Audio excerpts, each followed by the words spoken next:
आपली सृष्टी ही आपल्या विचारातून बनत असते. आपण ठरवायचं असतं विचार पॉझिटिव्ह करायचे की निगेटिव्ह करायचे.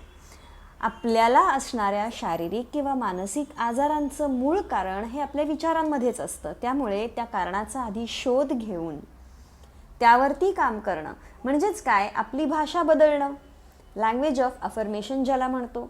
पॉझिटिव्ह अफर्मेशन्स म्हणजे सकारात्मक विचार, सकारात्मक वाक्य, स्वमान स्वतःला जर सतत सतत सतत रोजच्या रोज आपण देत गेलो, स्वतःबद्दल चांगले विचार करत गेलो, किंवा याच्या ऑपोजिट आपण म्हणू शकतो मला हे येतच नाही, मला हे जमणारच नाही, मी हे करूच शकत नाही, हे नेहमी माझ्याच बाबतीत घडतं, हे सगळे उलट विचार आहेत. याही उलट जर पॉझिटिव्हली विचार केला तर आपलं शारीरिक आणि मानसिक स्वास्थ्य अतिशय छान प्रकारे संतुलित राहू शकतं.